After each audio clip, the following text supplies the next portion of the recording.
오늘 우리가 돌아볼 말씀은 구약성경 492페이지입니다. 구약성경 492페이지 사무엘하 17장 23절 사무엘하 17장 23절입니다.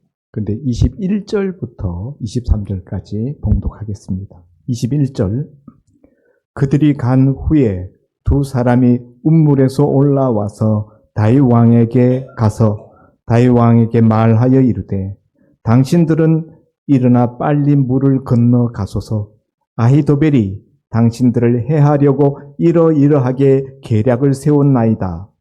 다윗이 일어나 모든 백성과 함께 요단을 건널세 새벽까지 한 사람도 요단을 건너지 못한 자가 없었더라. 다 같이 아히도벨이 자기 계략이 시행되지 못함을 보고 나귀의 안장을 지우고 일어나 고향으로 돌아가 자기 집에 이르러 집을 정리하고 스스로 목매어 죽음에 그의 조상의 묘에 장사되니라. 아멘. 이제 담임 목사님 아히도벨이 주는 교훈이란 제목으로 말씀 전해주십니다.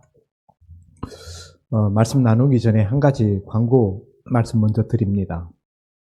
오늘 예배 후에 우리 원로 목사 초대를 위한 공동의회를 평안교회 박은구 목사님이 오셔서 진행해 주시는데 목사님이 우리 교회 주차장에 차를 대실 수 있도록 맨 마지막 한 자리를 빼놓아야 합니다. 집사님 차를 앞으로 빼서 뒤에 한 자리 남겨놓으셨습니까? 예. 혹시 뒤에 차를 대시지 말라고 제가 미리 광고를 드리는 겁니다. 우리 좌우에 계신 분들하고 먼저 인사 나누고 말씀 나누도록 하겠습니다. 참 좋은 날입니다. 잘 오셨습니다. 예, 비로소 여름다운 무더위를 경험하기 시작하고 있습니다. 예, 우리 교회에서 그래서 다음 주부터는 이제 구역 예배, 구역 모임, 또 식사당번, 방학 한 달 동안 하기로 했습니다. 조금만 참으시기 바랍니다. 그래도 교회는 시원합니다. 우리 교회 들어오면은 제일 시원한 것 같아요. 어디 있는 것보다. 집에서 에어컨 켜놓는 것보다 교회가 훨씬 더 시원한 것 같습니다. 오늘 본문을 통하여 나누려고 하는 은혜는 아히도벨이 주는 교훈이라는 제목인데요. 아히도벨이라는 인물이 누군가부터 우리가 먼저 알아야 되겠습니다. 아히도벨이라는 인물은 다윗이 나라를 세울 때 개국공신이에요. 다윗 왕조를 세워서 견고하게 하는 일에 있어서 일조하였던 다윗의 참모로서 브레인입니다. 두뇌와 같은 역할을 했던 제갈공명과 같은 그런 책사, 전략을 짜고 나라를 국정을 이끌어가는 데 있어서 중요한 지혜를 제공했던 그런 인물로서 우리 앞장에 보면은 16장 23절을 한번 보십시오. 16장 23절 그때에 아히도벨이 베푸는 계략은 사람이 하나님께 물어서 받은 말씀과 같았다. 이렇게 기록되어 있습니다. 아히도벨이 베푸는 모략이 마치 하나님한테 물어서 하나님께로부터 직접 그 대답을 듣고 말해주는 것과 같이 그것은 무슨 뜻입니까? 정확했다는 거죠. 하나님의 말씀처럼 정확했다. 틀림이 없었다. 이 아히도벨의 베푸는 그 모략이 얼마나 탁월했던가 하는 것을 말해주는 겁니다. 제갈공명의 모략도 100%는 아니에요. 100% 다 성공한 건 아니에요. 그렇지만은 아히도벨이 베푸는 모략은 하나님 앞에 직접 받아가지고 나온 것 같이 그렇게 틀림이 없었다. 이런 사람이 다윗의 핵심 참모로 다윗 곁에 함께 있었기 때문에 다윗의 그 왕조가 견고하게 세워질 수 있었던 한 조건이었다라고 말할 수 있습니다. 그런데 그렇게 다윗의 핵심 브레인 역할을 했었던 이 아히도벨이 오늘 읽은 본문에 보면은 어떻게 되어 있어요? 23절에 스스로 목매어 죽었다. 이렇게 자살로서 그 인생의 마지막을 최후를 마치는 것을 보게 됩니다. 다윗의 핵심 참모였고, 그러니까 뭐 국정을 이 아히도벨의 손에서 다 운영하는 거예요. 그런데 어떻게 돼가지고 이 사람이 스스로 목매어 달아 죽게 되었는가?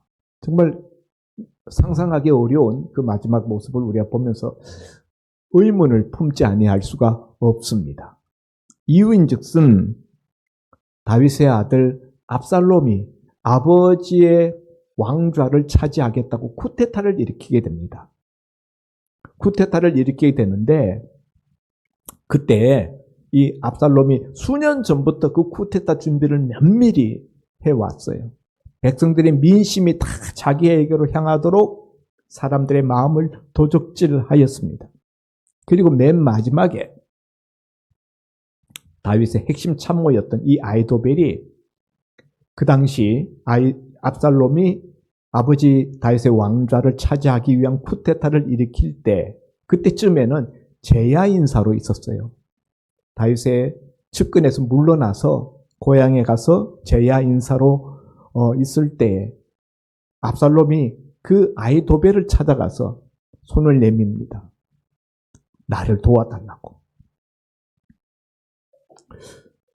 그래서 이 아히도벨이 제야 인사로 있다가 압살롬의 요청을 받고 압살롬의 참모가 됩니다. 이른바 반란군의 수뇌가 되는 것이죠.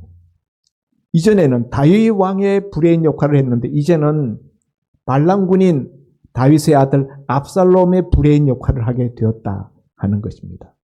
그런데 결국 다윗 왕과 반란군인 압살롬의 군대가 결국 전쟁을 벌이게 되는데 이 전쟁에서 결국 다윗의 군대가 승리하게 되고 압살롬의 군대는 패하게 됩니다.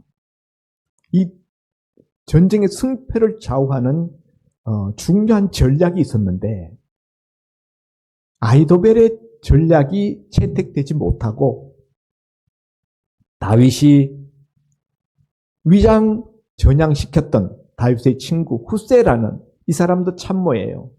이 사람도 이 브레인 역할을 하는 그런 책사인데 이 후세라는 인물을 다윗이 압살롬에게 보냅니다. 위장 전향시켜서 당신은 가서 압살롬에게 이렇게 말하라. 전날에는 내가 다윗 왕을 모셔 섬겼으나 이제는 내가 나의 왕으로 당신을 내가 나의 왕으로 섬기겠습니다. 그리고 가서 그 앞에 충성을 맹세하고 아히도벨이 모략을 베풀거든 그 모략이 채택되지 못하도록 그대는 역할하라. 아히도벨의 모략이 무너지게 만들어 달라. 이 사명을 받고 후세가 압살롬에게 위장 전향합니다. 그리고 들어가서 아히도벨이 베푼 모략이 성사되지 못하도록 반대 모략을 베풀어요. 이 두 가지 모략의 대결을 하게 되는데 하나님께서 압살롬을 죽이시려고 여기 앞에 17장 14절에 보면은 이런 말씀이 있어요. 한번 읽어볼까요? 시작. 압살롬과 온 이스라엘 사람들이 이르되 아렉 사람 후세의 계략은 아히도벨의 계략보다 낫다 하니 이는 여호와께서 압살롬에게 화를 내리려 하사 아히도벨의 좋은 모략을 물리치라고 명령하셨음이더라. 아멘. 두 가지 모략, 아히도벨의 모략과 후세의 모략이 압살롬 왕 앞에서 지금 대결을 벌이게 되는데 압살롬 왕과 또 그 신하들이 아히도벨의 모략보다 후세의 모략이 더 낫다. 이렇게 여론이 형성되게 되고 결국 아히도벨의 모략이 채택되지 못하고 무너지게 됩니다. 아히도벨은 자기 모략이 세워지지 못하는 것을 보고 자기 집으로 돌아가서 자기 가정을 정리하고 스스로 목매달아 죽습니다. 그때까지는 아직 본격적인 전투도 벌어지지 않았어요. 그런데 이 아히도벨은 미래를 환히 내다보는 사람이에요. 몇 수 앞을 다 내다보는 거예요. 결국 자신의 모략이 채택되지 못하고 다윗의 군대가 요단강을 건너갔다라는 소식을 듣고는 미래가 없다. 이제는 압살롬이 또 그 군대가 패하는 일만 남았다. 그렇게 되면은 반란군의 수뇌가 되었던 반란군의 모든 작전을 지휘하였던 이 아히도벨은 죽는 일밖에 남지 않은 거예요. 내가 잡혀서 죽느니 내가 명예롭게 스스로 내 생명을 마감하겠다 하고는 가서 스스로 목을 매달아 죽었다는 거예요. 자, 그러면 우리가 여기서 의문을 한 가지 품게 되는 것은 전날에 다윗의 왕조를 세우는 데 있어서 혁혁한 공을 세웠던 다윗의 친구라고 말해요. 다윗이 내 친구가 내게 발 뒤꿈치를 들었다. 시편에 나오는데요. 그 친구가 바로 이 아히도벨이거든요. 그렇게 다윗과 친밀한 관계였었고 다윗 왕조를 세우는데 큰 공로를 세웠던 이 아히도벨이 왜 반란군인 압살롬 편에 가서 가담하게 되었는가 하는 거예요. 이유가 있습니다. 두 가지 이유가 있어요. 그런데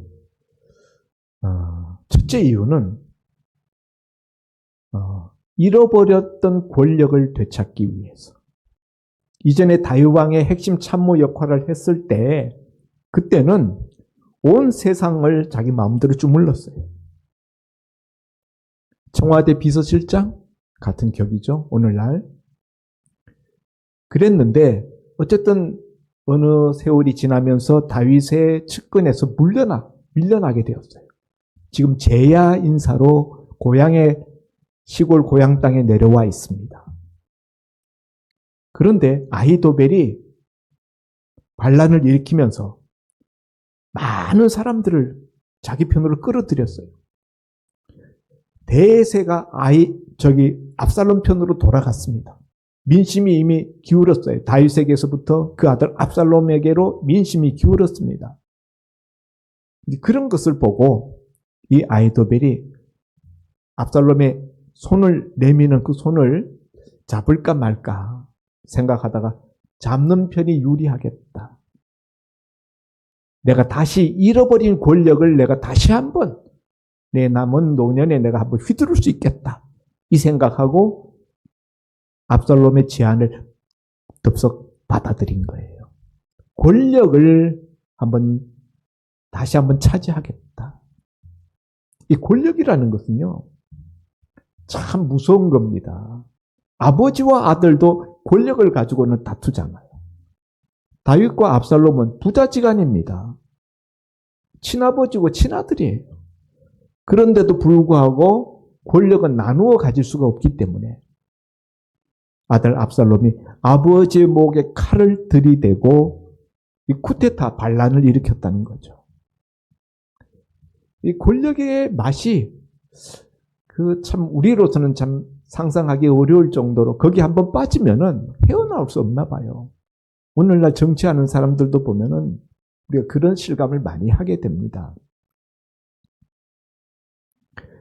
아히도벨도 권력의 맛을 본 사람이었기 때문에 지금 잃어버린 권력, 그러나 그 권력을 되찾을 수 있는 절호의 기회가 왔다라고 생각하고 압살롬이 내민 그 손을 도와달라는, 우리 편이 되어달라는 그 요청을 덥석 받아들였다는 거예요. 권력의 단맛을 다시 맛보기 위해서. 그러나 그것만이 전부는 아닙니다. 아히도벨이 왜 압살롬의 그 제안을 받아들여서 다윗 편에 이때까지 한 생에 불살라서 살았는데 왜 그 노년에 발람군 압살롬 편에 섰는가? 여기는 개인적인 또 다른 이유가 있어요. 이 아히도벨이라는 인물이 누군가를 우리가 알면 이해가 됩니다. 아히도벨은요,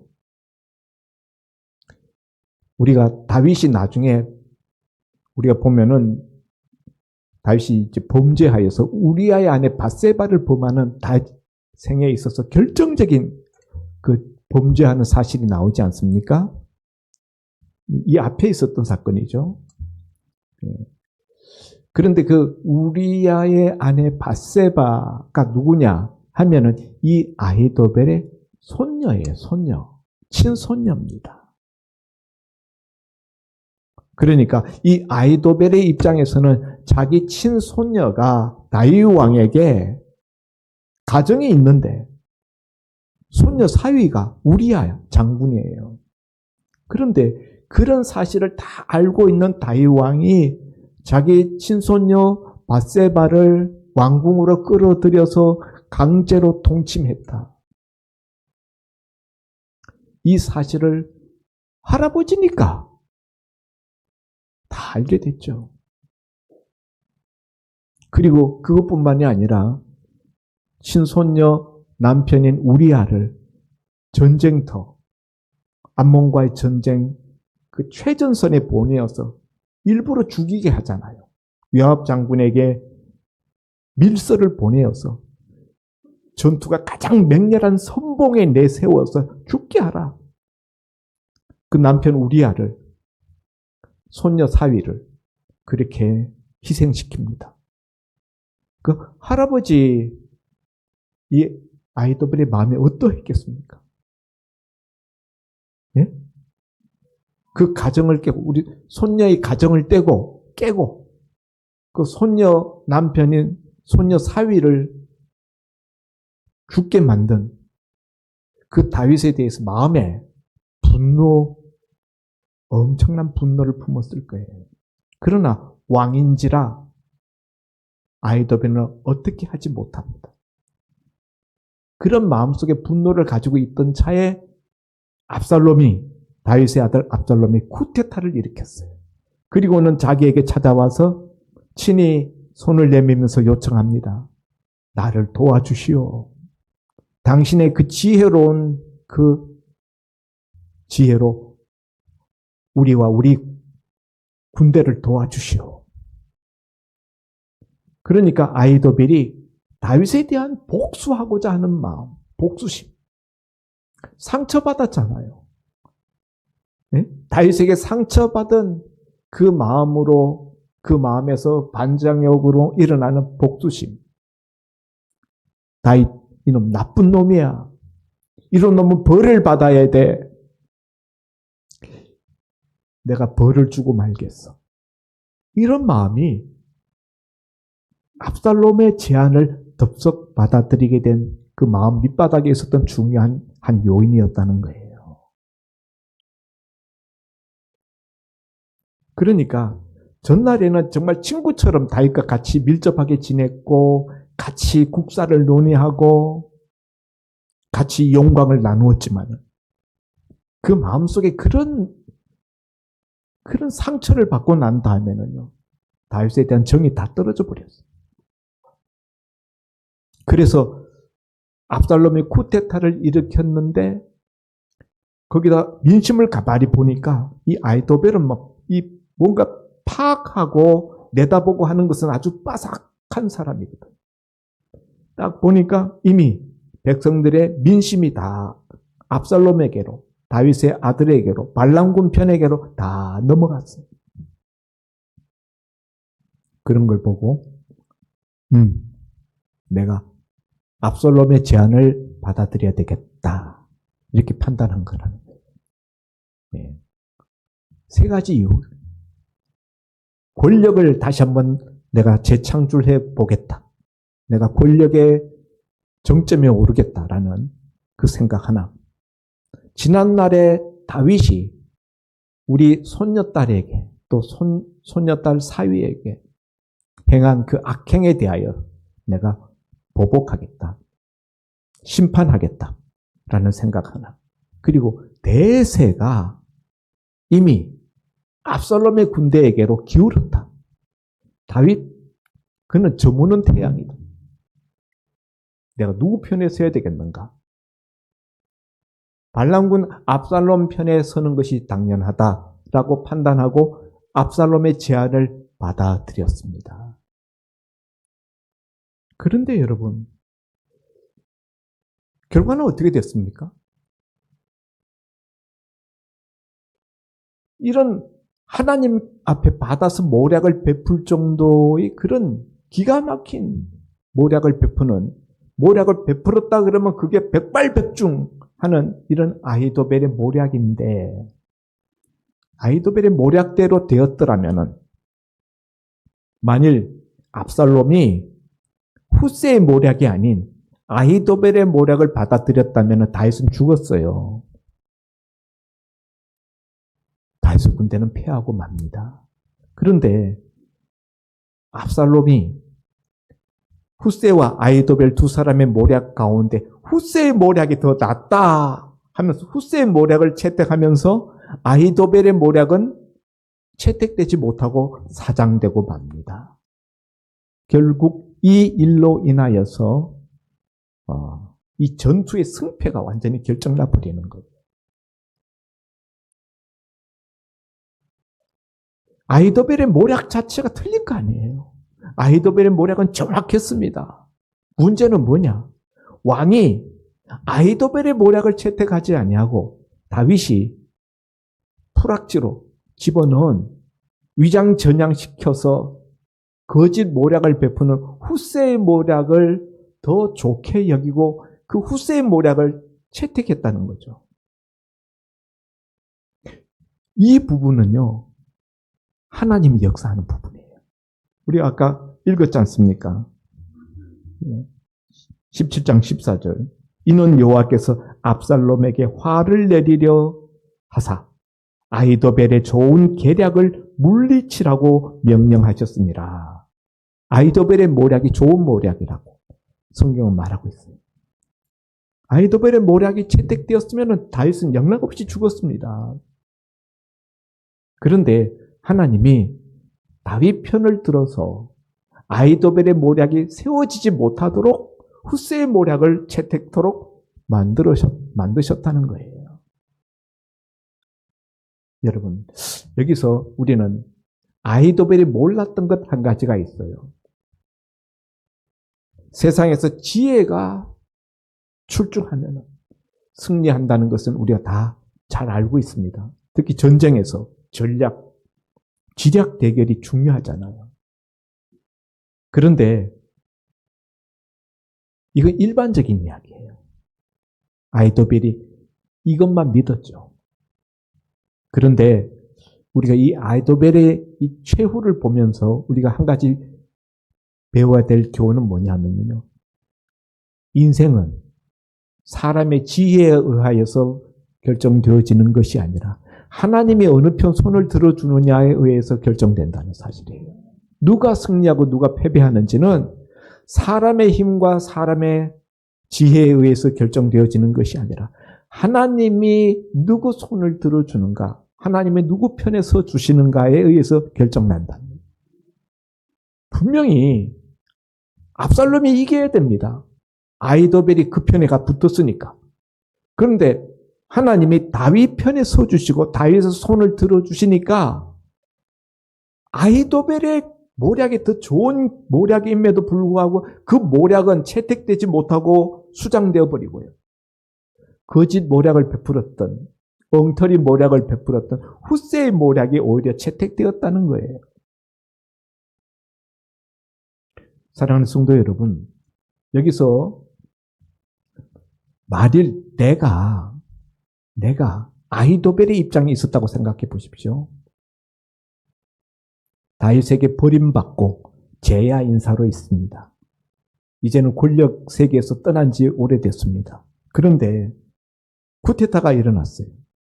쿠데타의 수장 압살롬이 내게 와서 제안을 합니다. 우리 군대에 들어와서, 우리 편에 들어와서 최고 브레인 역할을 담당해 주십시오. 내가 모든 것을 내가 당신에게 다 후원하겠고 당신에게 나 다음 자리를 주겠소. 그러면은 그리고 민심도 이미 다 그쪽으로 기울었어요. 여론이 다 그쪽으로 기울었어요. 여러분 같으면은 다윗 편에 서겠습니까? 압살롬 편에 서겠습니까? 남의 이야기니까 그런가 하고 별 생각 없이 듣는데 내가 만일 당사자라면은 내가 압살롬이라면은 누구 손을 잡겠는가? 다윗은 손 내밀지도 않았어요. 이미 그를 손절했습니다. 다윗은.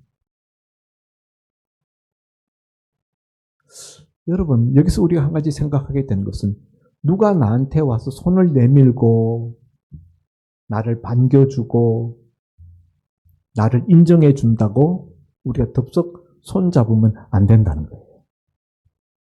기회가 왔다고. 그냥 무조건 손 잡으면 안 된다. 이게 내가 손 잡을 자리인지 손 잡고 가야 될 자리인지 아닌지를 정확하게 판단해야 된다는 거예요.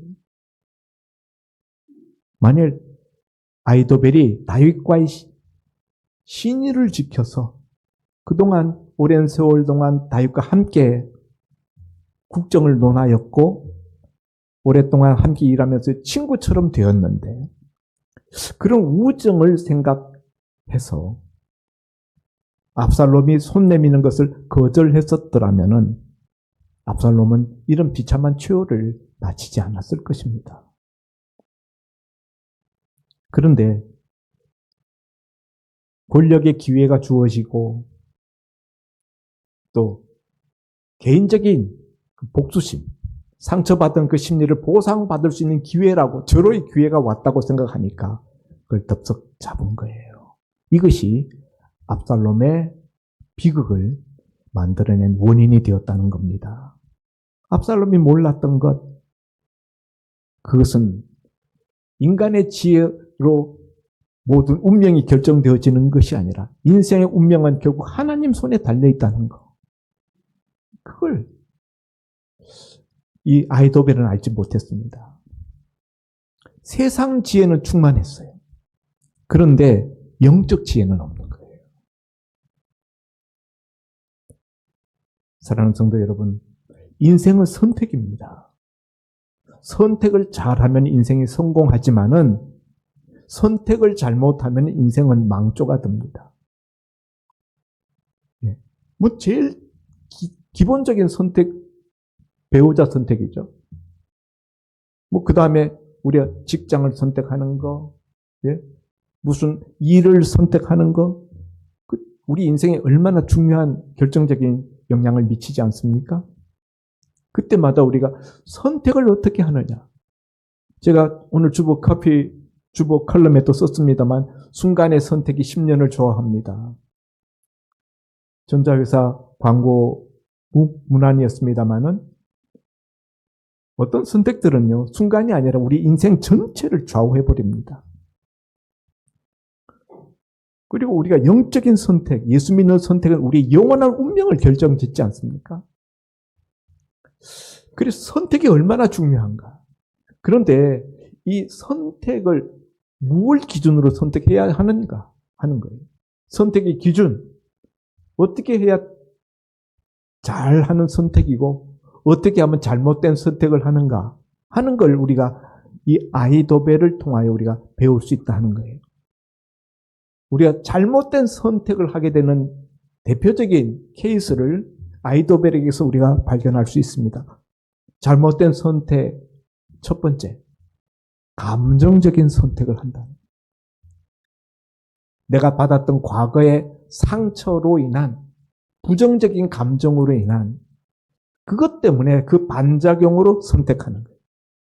다윗이 나를 권력에서 내쫓았으니 그 서운한 마음 있지 않겠어요? 계속 나라의 최고 참모로서 역할을 하게 했었더라면 하는 서운함이 있었겠죠. 그런데다가 자기 손녀딸 밧세바가 다윗에게 왕궁에 끌려 들어가서 억지로 동침하게 되고 뿐만 아니라 그 소녀 사위를 전쟁터에 보내어서 죽게 만들고 이런 그 쓴뿌리, 그 깊은 상처감 이런 것들에 대한 반작용으로 다윗보다는 압살롬 편을 선택한 거죠. 그런데 이 선택이 이해는 됩니다. 인간적으로 이해는 돼요. 그죠? 나라도 그랬을 것 같아요.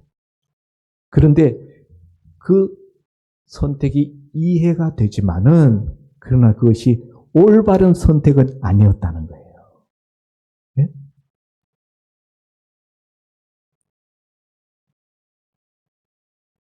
또 권력을 더 맛보기 위한 선택. 권력의 단맛을 본 사람으로서 그 권력을 다시 잡을 수 있는 그런 기회가 왔는데 이 기회를 놓친다는 것은 너무나 아깝잖아요. 그런 점에 있어서 우리가 조심해야 될 잘못된 두 가지 선택 기준은 감정적인 선택, 부정적인 감정, 그 감정에 대한 반발로서 뭘 선택하는 거예요. 그리고 이기적인 선택, 무엇이 나한테 이로운가를 따라서 선택하는 거예요. 이 두 가지가 우리 인생에서 잘못된 선택을 하게 만드는 가장 결정적인 두 가지다. 이 두 가지만 피할 수 있다면 우리 인생의 선택을 우리는 거의 대부분 잘 하게 될 겁니다. 옛날에 공자님 말씀하시기를 군자는 의를 선택하고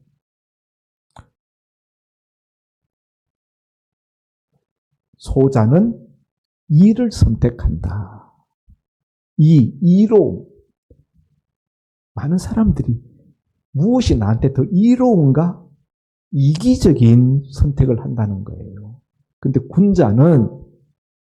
도덕군자는 무엇이 옳은가? 의를 선택한다는 거예요. 옳을 의. 옳은가 그른가 하는 것보다 대부분의 사람들은 이것이 나한테 이로운가? 나한테 손해인가? 이걸 가지고 먼저 선택한다는 거죠. 예.